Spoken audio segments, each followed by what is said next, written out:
So I was going through this daily catch blueprint, and it is such a radical shift from, the standard American No, diet. absolutely. We're not just talking about having a salmon fillet once a week for the omega-3s. This is a whole protocol, a specific 60-minute breakdown from this Life in Balance series that asks one very, very direct question. Hmm. What actually happens to your body if you eat fish every single day? It is a bold premise, you're Yeah. right. And for a U.S. audience, it can feel like this huge commitment. Yeah, huge lift. But if you actually look at coastal cultures, I'm thinking parts of Japan, the Mediterranean, Scandinavia, this isn't some protocol. It's just lunch Right, and dinner right. and, a lot of the time breakfast too. That's the thing that really struck me. This source material, it feels like it's trying to bridge that exact gap. It's taking a lifestyle that's completely natural for, say, a blue zone centenarian and Yeah. codifying it, turning it into a guide for someone in a suburb who's used to chicken and pasta. But it's not just a cookbook. It's a physiological roadmap. We're talking about pulling a lever that, it literally shifts your hormones, your brain chemistry, inflammation markers. That's it. And that's really why we wanted to do this deep dive. Yeah. It gets past all the generic eat healthy advice. It gets into the mechanics of the machine. Hmm. But, and this is a big but, as we went through the material, it became very clear this is not all smooth sailing. No. There is a distinct risk profile here. Uh-huh. You can't just, go to the grocery store, grab whatever fish is on sale, and eat it daily without running into some potentially serious neurotoxic issues. Right, the mercury factor, which Right. we are definitely going to unpack because the nuance there. Yeah. Honestly, the bit about selenium was the biggest takeaway for me. It's fascinating, isn't it? It is. But before we get to the risks, let's just establish the baseline. Our mission here is to synthesize this hour-long masterclass. We need to look at the nutritional payload, the benefit system by system, the do-not-eat list, and, of course, the practical side of it all. So let's start with that payload. Mhm. Because if you're asking someone to swap out their staple protein, chicken, beef, what have you, for fish 7 days a week, well, the payoff has to be substantial. And the source makes a really compelling case that it is. It's not just about lean protein. We all know chicken is lean protein. This blueprint argues that the bioavailability of fish protein is different. Mhm. Different how? The amino acid profile is just easier for the human body to break down and actually use compared to denser land-based meats. It's about efficiency. That's a great way to put it. It's metabolic efficiency. Yeah. But the real game changer here, the entire reason this blueprint even exists, is the lipid profile. We have to talk about the fats. The omega-3s, DHA and EPA. But I want to get specific here because I feel like omega-3 has become this buzzword you see on like cereal boxes. Right. The source material gets into the actual cellular biology of it. DHA isn't just fuel, it's structural, right? Precisely. This is where the science gets really, really cool. DHA is literally a building block. It's a physical component of the cell membranes in your brain and in your eyes. Okay. So when you consume high levels of it, those cell membranes become more fluid. Think of it like a rigid wall versus a flexible, permeable gate. I like that analogy. And that fluid membrane allows neurotransmitters to pass through more efficiently. So when the source says better brain function, they aren't talking about some magical energy boost. They are talking about the physical speed of signal transmission between your neurons. Wow. Okay, that's the aha moment for me. You are physically altering the architecture of your brain cells so they can talk to each other faster. You are. And that would explain why the source links this so heavily to cognitive retention and memory. You're literally maintaining the highway system in your brain. And that highway system extends all the way to your heart.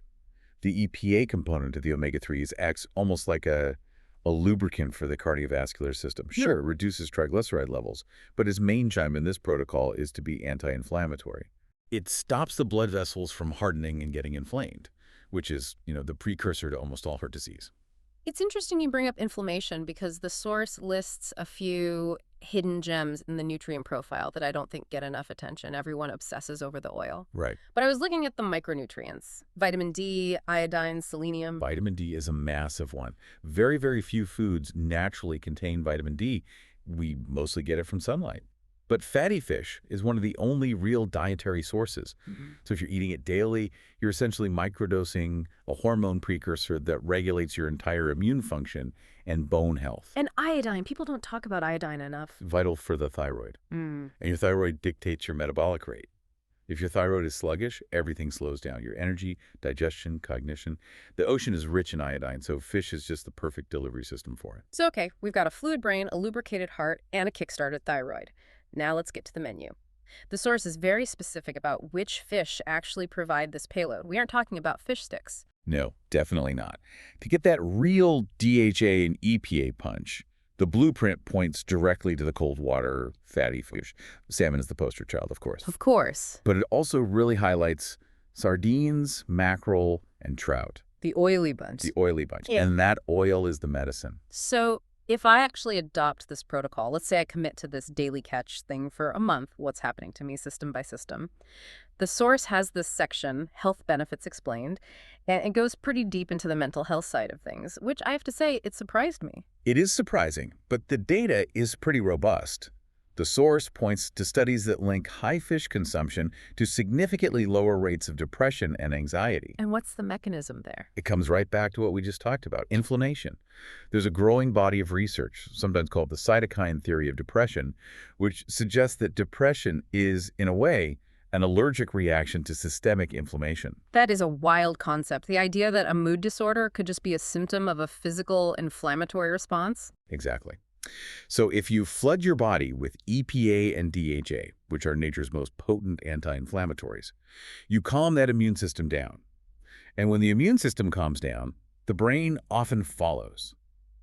The source really implies that for some people, this dietary shift could be as effective as some pharmaceuticals for mood stability. That totally reframes the idea of comfort food. Yeah. You know, we think of mac and cheese or ice cream. But if this blueprint is right, the real comfort food, the one that actually soothes your brain, is a piece of sockeye salmon. Physiologically speaking, yes. And I'm guessing that anti-inflammatory effect translates to the rest of the body, too. The source specifically called out arthritis and joint pain. It's the exact same mechanism. If you wake up with stiff knees or an aching back, that is inflammation. The omega-3s, they inhibit the production of the substances that cause that inflammation. It's like a systemic fire extinguisher. So you're not just masking the pain. No.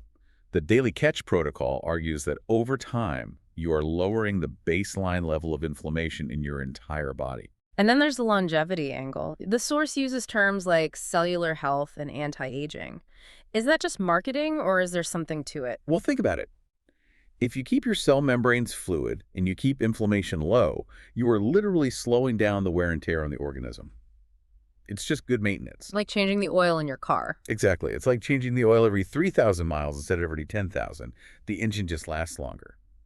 Okay, so far this sounds like an absolute magic bullet. Better brain, happier mood, less pain, longer life.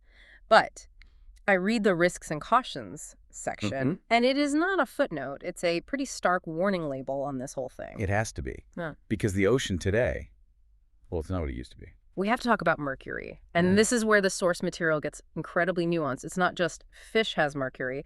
It's about which fish and this bioaccumulation factor. Right. So methylmercury is a neurotoxin. It damages the brain, the nervous system, and it accumulates in the tissue of fish. But here's the key concept the blueprint explains so well. Trophic levels. Can you explain that for the listener? It's just the food chain. Algae absorbs a tiny bit of mercury from the water. Small fish eat the algae. Medium fish eat the small fish. Big fish eat the medium fish. And at every single step up that ladder, the mercury concentration gets magnified. Okay. So by the time you get to a top-level predator, the mercury levels can be really, really toxic. Which is why the source gives us a very specific do not eat list for this daily protocol. Yes. If you are eating fish every day, you absolutely must avoid the apex predators. The blueprint explicitly lists swordfish, king mackerel, and the large tuna species like bluefin or big eye. That is a hard pill to swallow for sushi lovers. You can't just eat maguro every day. You absolutely cannot. If you do, you are essentially slowly poisoning your own nervous system. The benefits of the omega-3s would be completely canceled out by the neurotoxicity of the mercury. But this is where it gets really interesting for me. The source brought up the interaction between selenium and mercury. I have never heard this explained so clearly before. It's almost like a chemical shield. It is fascinating. It's what's known as the selenium health benefit value, or HBV. Selenium has this wildly high binding affinity for mercury. Think of it like a magnet. Okay. If a fish is rich in selenium, and most ocean fish are, that selenium grabs onto the mercury molecules and basically holds them permanently. So it neutralizes it. In a way, yes. It forms a new inert substance that your body can just flush out. It prevents the mercury from binding to your brain tissue. The danger comes when a fish has more mercury than it has selenium. Right. If the mercury uses up all the available selenium, the leftover mercury is then free to go and attack your system. That is such a crucial detail. So a fish that's high in mercury but even higher in selenium is actually safer than a fish with just moderate mercury and low selenium. Exactly. Yeah. And that's why the blueprint pushes things like salmon and sardines so hard. They have a massive surplus of selenium. They basically come with their own antidote built in. Whereas swordfish, Swordfish, on the other hand, is a mercury bomb with not nearly enough selenium to cover the explosion. that makes the do not eat list so much more logical. It's not arbitrary at all. It's a chemical equation. But the source also mentions this overconsumption paradox. Is it possible to have too much of the good stuff? Oh, yes. And selenium is a perfect example. It protects you from mercury, but selenium toxicity, selenosis, is a real thing. It can cause hair loss, nerve damage, fatigue. The body always craves balance, homeostasis. So you can't just eat the same thing over and over? You can't. If you eat the exact same can of tuna every single day for 5 years, you might risk creating a serious imbalance. Which brings us to the source's golden rule for safety here: variety. Dilution is the solution to pollution, as the old saying goes. You have to rotate your sources. Have salmon on Monday, sardines on Tuesday, maybe some trout on Wednesday. By diversifying the species, you diversify the nutrient profile and you mitigate the risk of accumulating any single toxin. Okay, so we've navigated the minefield. We know to avoid the shark and the swordfish. We know to rotate the catch. Let's get practical. The listener is thinking, Jose, I want the fluid brain and the happy mood. How do I actually do this? The Life in Balance blueprint lays out a daily routine. And this is where that cultural friction really comes in. Breakfast. Yes. The blueprint suggests fish for breakfast. Which, let's be honest, that is a heavy lift for an American palate that's used to Cheerios or a bagel. The source suggests smoked salmon or a fish omelet. It does. But think about the physiology of that choice. If you start your day with a bagel, you spike your glucose, insulin floods your system, and then 2 hours later, you crash. The mid-morning slump. Exactly. Yeah. If you start your day with a smoked salmon omelet, you have zero glucose spike, you have a sustained protein and healthy fats. Your brain turns on without any of that sugar fog. It sets the metabolic tone for the entire day. I can see the logic, even if my craving for it isn't quite there yet. It's about viewing food as fuel, not just a treat. What about for lunch? Lunch is where you get those focus benefits. The suggestion is a grilled fish salad or a bowl. Something light, but nutrient-dense. The source warns against the heavy lunch that leads to that afternoon slump. This whole protocol is designed to keep your energy stable and consistent. And dinner is baked or steamed fish with vegetables. But I want to pause on the cooking method because the source is incredibly strict about this. It basically says if you fry the fish, you ruin the entire protocol. This is completely non-negotiable in the blueprint. And it comes back to the chemistry of the fats themselves. Omega-3s are polyunsaturated fats. That means they are chemically unstable. They react very poorly to high heat and oxygen. They oxidize. They oxidize, exactly. So if you take a beautiful piece of cod and you deep fry it in vegetable oil at 375 degrees, two bad things happen. One, you're probably destroying a huge portion of those delicate omega-3s. And two, you're soaking the fish in inflammatory oils. Soybean, canola, corn oil. so you're taking an anti-inflammatory superfood and turning it into an inflammatory bomb. You're taking 1 step forward and 3 steps back. The source is explicit. Grill, bake, steam, or poach. If you are doing this for your health, the fryer is completely off limits. That's a very clear directive. And what about volume? Are we talking about eating a whole school of fish here? No, and this is really important. The target is 1 to 2 servings a day.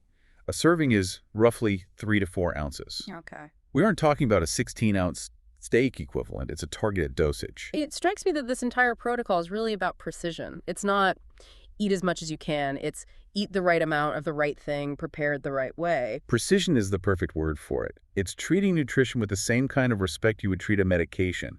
You wouldn't just take a random handful of pills. You take the specific dose. So let's zoom out.